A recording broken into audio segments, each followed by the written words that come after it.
Olá, muito bom dia. Mais uma vez, muito obrigado pela sua companhia. Está começando mais um programa Agronegócio e você vai ver agora. Safra 2016-2017 promete bons resultados na produtividade de soja.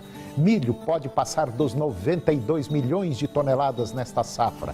Balança comercial registra o segundo melhor resultado da história brasileira para o mês de janeiro.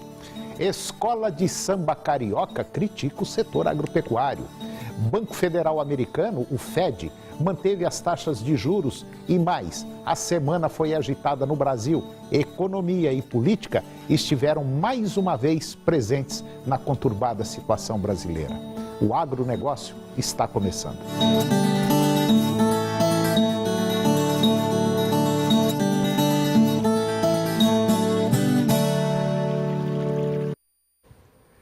Principais estados produtores de soja no Brasil prometem bons rendimentos na safra 2016-2017, podendo até alcançar resultados inéditos.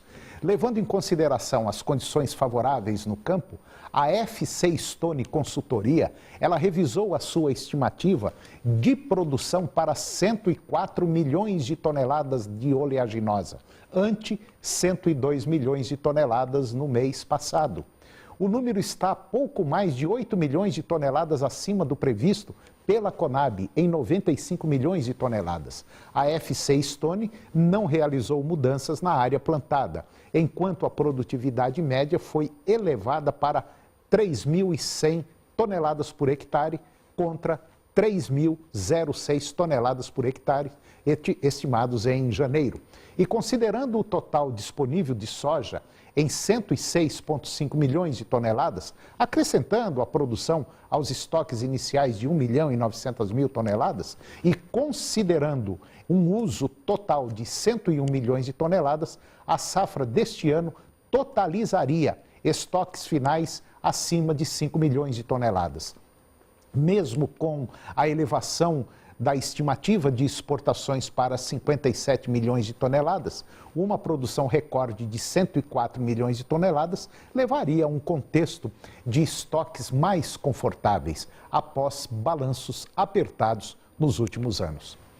Para o milho, a FC Stone elevou a estimativa de produção da safra deste ano para 91 milhões de toneladas. E esse aumento decorreu de uma revisão dos números da primeira safra, enquanto as previsões para a safrinha foram mantidas inalteradas. As condições climáticas durante a safra de verão, no geral, têm sido favorável, com potencial de produtividades muito elevadas, até mesmo recordes em alguns estados, com destaque para os da região sul. O rendimento médio da primeira safra está estimado em 5 milhões por hectare, contra 5,06 toneladas por hectare, estimado também no mês passado, totalizando uma produção de quase 30 milhões de toneladas, ante 29,4 milhões de toneladas no mês passado.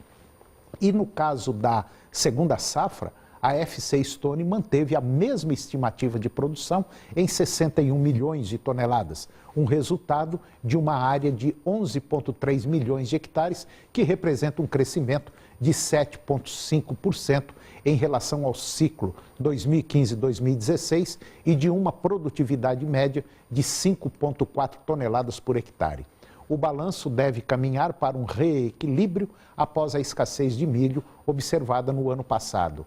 Em meio à oferta ampla ao redor do mundo, os estoques estimados estão bastante elevados. Contudo, uma segunda safra cheia tende a reduzir os preços domésticos para a paridade de exportação e estimular o consumo doméstico.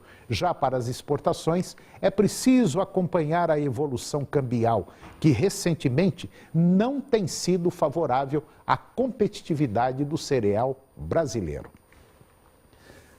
A recuperação do preço das commodities, que são os bens primários com cotação internacional, fez a balança comercial registrar o segundo melhor resultado da história para meses de janeiro.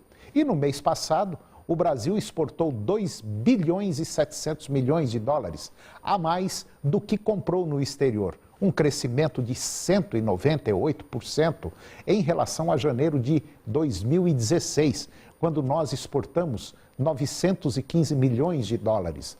O saldo da balança comercial em janeiro deste ano só é inferior ao de janeiro de 2006, quando nós vendemos 2,8 bilhões de dólares. E no primeiro mês do ano, as exportações somaram quase 15 bilhões de dólares, uma alta de 20,6% em relação a janeiro de 2016, pelo critério da média diária. As importações totalizaram 12 bilhões de dólares, um aumento de 7,3% na mesma comparação, também pela média diária. Mas em relação às vendas externas, o principal fator para a alta do valor exportado foi a recuperação do preço das commodities. De acordo com o Ministério da Agricultura, o preço médio das exportações subiu 20% em janeiro, enquanto a quantidade aumentou apenas 0,5% em relação ao mesmo mês do ano passado. E agora vamos ver como é que anda o tempo para hoje aqui no estado de Goiás. Para a maioria dos municípios, nós teremos hoje chuvas isoladas, muitas nuvens, com curtos períodos de sol e chuvas em algumas áreas. Para outros municípios, teremos muitas nuvens com curtos períodos de sol. Vamos conferir agora a temperatura para os principais estados de Goiás. Porangatu, 31 a máxima e 21 a mínima. Campos Belos, 31 a máxima e 24 a mínima. Ceres, 30 a máxima e 20 a mínima. Lusiânia, 27 a máxima e 21 a mínima. Jussara, 32 a máxima e 22 a mínima. Anápolis, 26 a máxima e 21 a mínima. Acreúna, 29 a máxima e 20 a mínima. Quirinópolis, 29 a máxima e 20 a mínima. Jataí, 30 graus a máxima e 19 a mínima. E Ipameri, 27 a máxima e 22 graus a temperatura mínima. E depois do intervalo, você vai ver que uma escola de samba do Rio de Janeiro, ele está criticando o setor agropecuário. O Banco Federal Americano, o Fed, manteve as taxas de juros e mais. A semana foi agitada no Brasil. Economia e política estiveram mais uma vez presentes na conturbada situação brasileira. Nós voltamos daqui a pouquinho.